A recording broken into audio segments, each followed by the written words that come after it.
This is Sian, Director of Learning and Teaching in HEMS at Anglia Ruskin University. In this video, I'm going to show you how to use the Big Button conferencing tool. On your Canvas site,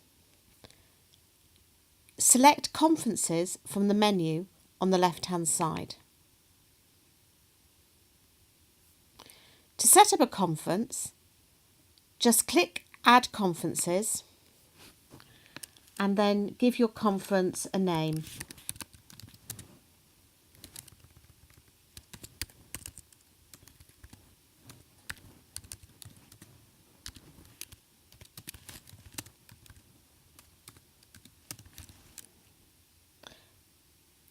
Give a rough idea of how long the session is going to take. You can select whether you want to enable recording for the session or not. If you record it, then it will be available for students to watch for 2 weeks after the session has finished.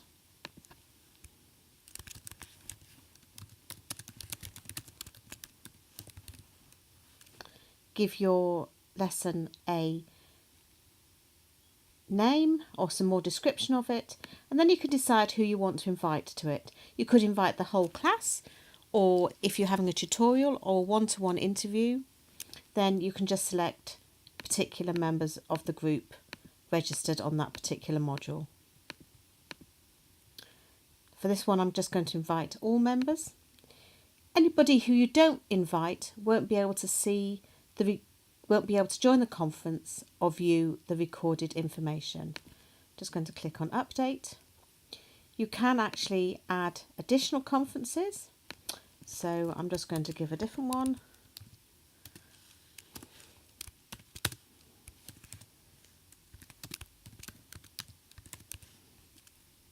Going to record it again.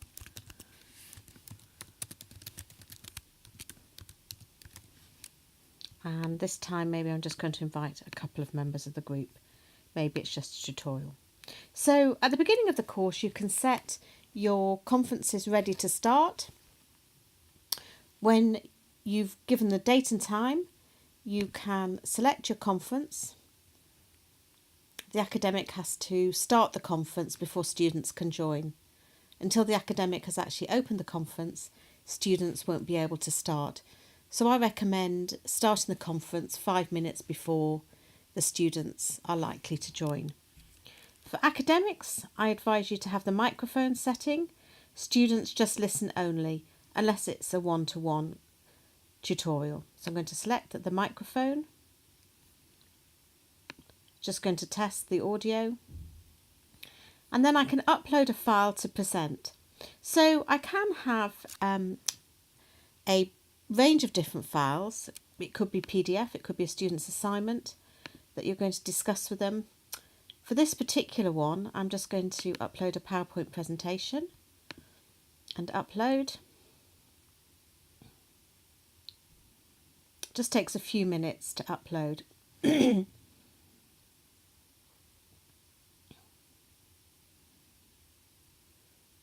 complete. Now I've got my PowerPoint presentation to view. I think it's good that students can actually see you. So my microphone's on. I can turn my microphone on and off. I want the audio. I'm just going to share my webcam and allow that. I'm going to allow it to use my camera. And now the students will be able to see me. I'm going to go start sharing. So now the students can actually see me talking in the left-hand corner. If students have got any questions, they can type it here. One of the first things I actually say is, can everybody hear me? And you'll see their name comes up if a student's actually typed that they can hear you.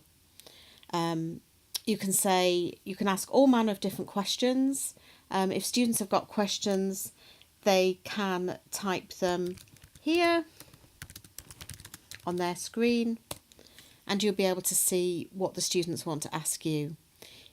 The students will be able to hear you as you can hear me now, and so don't type your answers back to the students. What the students can do is just listen to you, and you can answer their questions that they raise orally.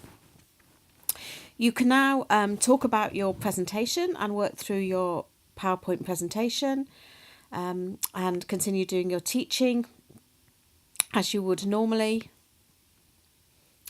If you want to point things out, you can highlight particular facts.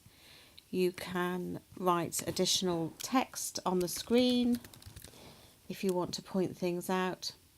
So lots of different ways of emphasising things. You can actually change what the students view of your setting. So there's different setting views that you have got here. I'll just change a few so you can actually see. So that takes off the camera. I know that some of you are shy, but trust me, the students really do like to see you. So if you have got a camera, it is a good idea to do that. If you just want to talk to your person and have video chat, that's possible as well. Just to show you different things. You can actually play around with this and see different views that you can actually have. I'm just going to go back to the default layout, which is where we started. So that's essentially how you set up your presentation. So you can do some distance learning from home, have some tutorials from home. We have had lecturers who've done this when it snowed and not cancelled the lectures but continued to present. When you've actually finished, what I forgot to do is start the recording. So this is actually now recording. The good thing about putting starting and stopping recording, if you want to talk about something quite sensitive, you can just stop that recording bit and switch it off in the middle, and then when you're ready to start recording again, you can resume recording. So you don't necessarily have to record the entire lecture, you can just record sections if you want to. But it does mean that students who weren't able to participate can actually join you. So I'm going to stop the recording now. I'm going to go back to my web conferences, so you can actually see that it's still going on. When the students go into conferences, what they will actually see is this join button, and they just click that to actually join the conference and they will enter. When you finish, just click end. Okay. And now you'll actually see that the concluded conferences are here, and if you've recorded them, students who weren't able to attend will be able to view those conferences. I hope that was interesting and will help you to create your own Big Blue Button conferences. One thing I would actually recommend is, why not have a go at just having a Big Blue Button conference with one of your colleagues at Anglia Ruskin University. So maybe have a go with a colleague at a different campus or in a different office to try it out, or maybe a simple one with just one student at home for a tutorial. If you've got any questions, don't hesitate to contact me.